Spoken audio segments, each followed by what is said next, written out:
Chigs is in here recording or some shit. No Chid Smooth in here, right? So whatever you say, you know Chid gonna have everything up there. whatever you say, Chid's gonna be on YouTube with it, man. But I like you. Come on. Both my pages. I ain't gonna lie, I follow them back. I do. You know, I still don't post about them and shit like that, but you know what I mean? Like, chat, y'all want a happy ever after story with that? I don't know.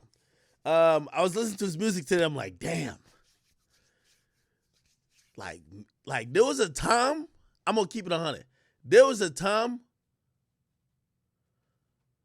All right, tell me if I'm wilding. There was a time I think Meek owned the streets more than Lil Baby do right now. Lil Baby's a great rapper, and I think he could make hits, which is I think that separates him from a lot of people. But there was a time that Meek was just the streets. That's it. He was just the streets. And I don't know if Baby's ever been just the streets. He's had a lot of great songs that are street songs. But Baby has something I'll say Meek doesn't have in terms of Baby could make these, like, you know, hits that are, you know what I mean, kind of transcend the streets. But if we only talk in the streets, in the last 10 years, did anyone have the streets more than Meek? We're taking Future out of it. Like, I know you like Future's a street nigga. I get it. I ain't gonna lie. Meek might have had it. Somebody said, you ain't said that last time, Baby, you said Baby overtook Meek in 20. Hold on. So when I'm talking about that, I'm talking about, so here's the thing. Being just the nigga who's the voice of the streets, that's cool up until a point. Niggas want to see graduation. Niggas want to see you elevate. It's like Lil Baby was doing songs like The Freestyle. He did songs like Sold Out Dates. It's okay, all them songs. My Dog, all them songs. But eventually he started graduating to know that your song don't really mean nothing if you could only freestyle or if you only have hard bars. You got to cook up some hits, my brother. That's the reason why I think Baby passed Meek. Baby passed Meek because Baby is better at making hits without a feature than Meek. Meek got to a point where he kind of needed a collab or he needed something else to kind of play off because he's a phenomenal rapper, but that was a chink kind of in his armor, if you get what I mean. Somebody said, we don't give a shit about Meek no more. He constantly took L's. Hey, I'm going to be honest. Erase all that Instagram shit, man.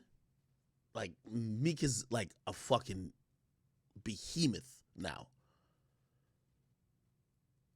And I think Meek will realize, he realizes a little bit later.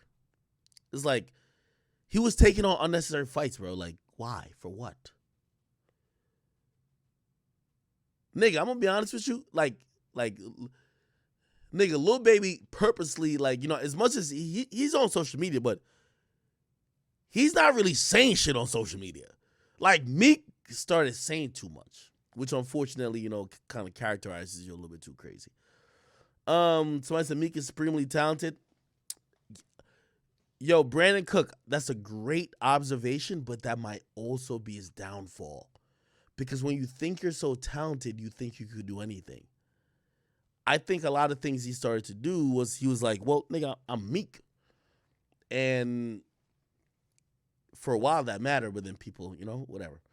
Anyway.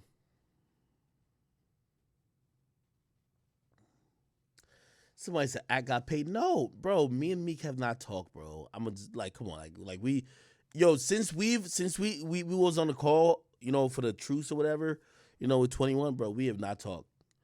Bro, I'm just not no hater like that, bro. Like, I always tell y'all, like, nigga, I go hard. I'm just petty.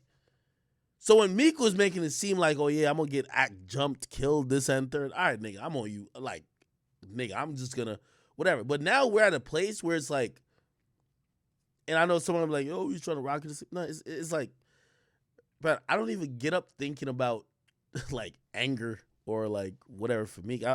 I randomly today I'm driving, you know, shit be going on. You be trying to think of the perfect lyrics for it, and there was a MEEK line that came up, so I started playing some MEEK freestyles, and I'm like, damn, that nigga, he was hard. That nigga was hard as fuck. That nigga was making some really good music. And then I thought about it, and I was like, yo, man, I'm gonna show him some love. Like, you know, I'm gonna show the shit that I used to like love. You know what I mean? Now, I could be objective.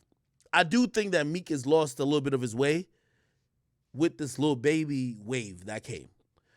Like, respectfully, I don't want to hear Meek rapping over Lil Baby type lyrics. You see that 4 for 4 I played? Meek has a hard type of sound that he should have just pioneered and kept to. Bro, the worst thing I believe ever happened to Meek is him going to Atlanta. The worst thing. I'm telling y'all. Yo, Meek had a sound. What's that dude that always produced for him? Fuck, y'all gonna tell me right now.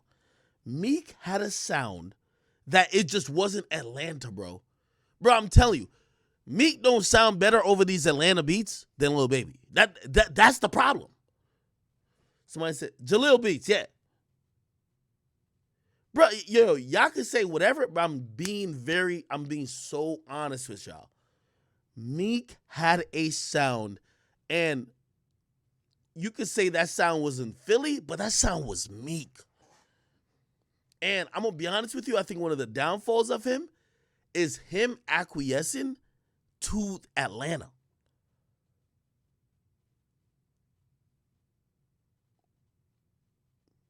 Bro, I'm telling you. Yo, I hear Meek and Lil Baby over the same beats. And here's the thing, Meek going hard, but you know what Baby does? Baby's also rapping good, and he's hitting with mad melody. Meek not no melody nigga like that. He's not a melody dude like that. You know what I mean? Again, maybe I look back at this and I'm like, yo, Ak, you were wrong. But all I know, these songs I play, yo, Meek, hey, listen, I don't care what y'all say. Meek dropped 40 points back to back. Remember when Kobe got that rape trial? And he dropped like 9 40-point games in a row? And people were like, damn, this thing is dropping it to like distract people. Meek dropped 40, 40, 40, 40, 40, 40. Every fucking track when him and Drake was going at it.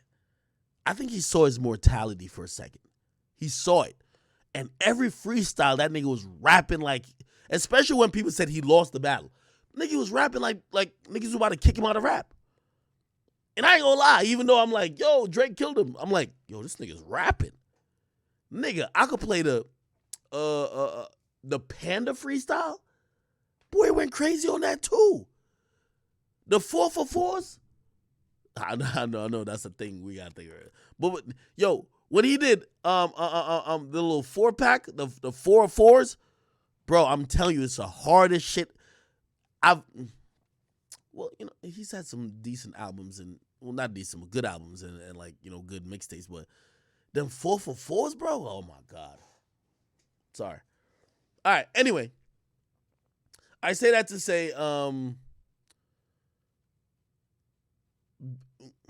I love when I get to a place with a rapper where it's not personal. When it's personal, bro, like, there was a time I had to wean myself off listening to Meek. I'm going to be honest with you. Nigga, I used to listen to Meek so much. I don't know if y'all remember when there was this, like, hidden verse. I don't even think it was meant to be put out. I think it was an engineer's mistake. Because if you don't know, they cut different versions, right? So they got to cut a clean and a dirty to send to iTunes. And I think, this is me, they cut the dirty version, no, they cut the clean version, but they left in a disc that was to Drake. Nigga, I was like so into his shit back then. Nigga, I heard it. I'm like, whoa, this doesn't sound like the dirty version. There's a whole like extra 8-10 bars or whatever the case is. So I did a story on it. And I only say that to say, like, yo, I was so much into, like, Meek was making some good shit. After, like, I felt like he just hated me, I nigga, I had to, like, wean myself off listening to the nigga. Because I would like listen to his music, but then I had to, like, almost slap myself, like, yo, this nigga hates you. You can't listen to his music. You know what I mean? But after that shit's water in the bridge, you know what I mean? Like, I listen now and I'm like, damn, nigga really had a wave, and he's going through whatever he's going with Atlantic, but I do hope, shit.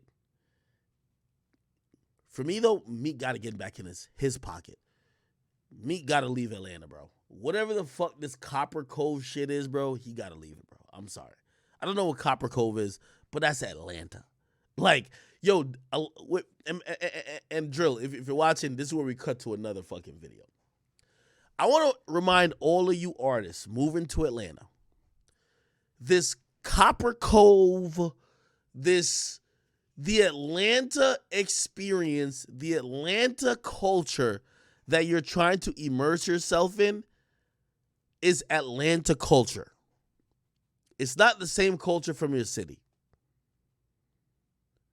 If you come from Detroit and you're in Atlanta and you're at CopperCove every week, or you're at whatever Atlanta shit every week, you're not making Detroit music anymore.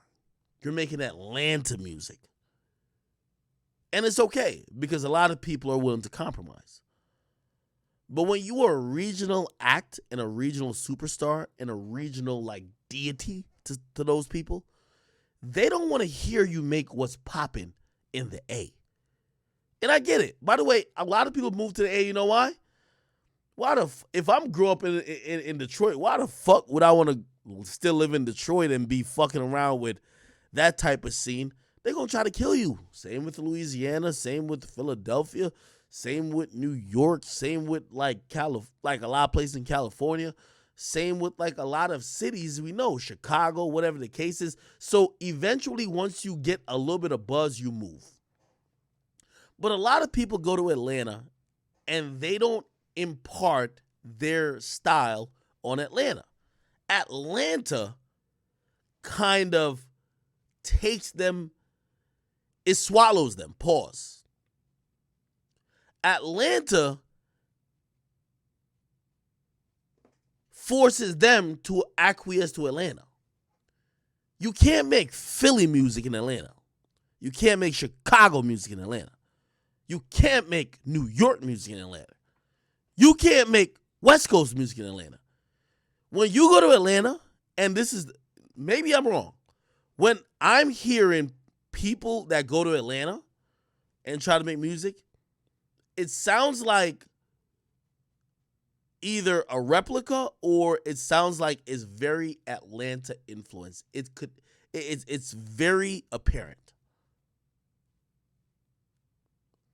Somebody said, why this nigga hating on Atlanta? No, I'm not hating on Atlanta, bro. I'm trying to point out to people like Meek. By the way, A Boogie for a period of time went to Atlanta. He was like, oh, like, bro, it's the same. A bunch of rappers used to go to L.A. Oh, let's go to L.A. L.A. is where everybody's making it. Bro, if you're making Bronx, let me give you a fucking, oh my, y'all not getting me. If you're making Bronx drill right now, if you go to L.A., you're not making Bronx drill. You're making a replica of Bronx drill. You're not in the environment. You're trying to almost recreate the same things that made you make the same music in some other place. That's the point I'm trying to say. Atlanta has a whole culture. I see so many niggas who, if you're popping and you're good in Memphis and you're making music that is raw to Memphis and you go to Atlanta, but you're still trying to make Memphis music, nigga, it will be told that you're not making music no more in Memphis. I'll give you another example. Bro, it's clear Bobby Shmurda not making music in New York. It's not clear to y'all? It's clear to me. It's clear to me. You understand what I'm saying? I'm not attacking Atlanta. I'm saying many people go to Atlanta. But when you go to Atlanta, the only thing that's native of Atlanta is Gunna, Baby, and those other niggas. Your music, your style that was hitting, like for example, when MEEK was coming up doing all them flamers joints, them shits was hitting. But it's hitting only on the East Coast. That shit will never hit in Atlanta. I don't think y'all get me. I'm gonna just move on. Somebody said, so is YoungBoy making Utah music? Okay, Brody, I'm glad you asked that question. No, it's not about where you at, actually. It's about ingratiating with the music scene. If YoungBoy was in the studio and inviting a bunch of Utah producers and rappers, no, he would not be making music that sound like he was from Louisiana. Trust me, he wouldn't. That's the point I'm trying to say. When you go to Atlanta, you're immersing yourself in a culture where you're rapping on what producer songs. Remember I just praised MEEK for rapping on Jalil Beats? Nigga, Jalil Beats is not Atlanta. He has a sound that is not Atlanta. When you're going and you're rapping on the same beats as Lil Baby,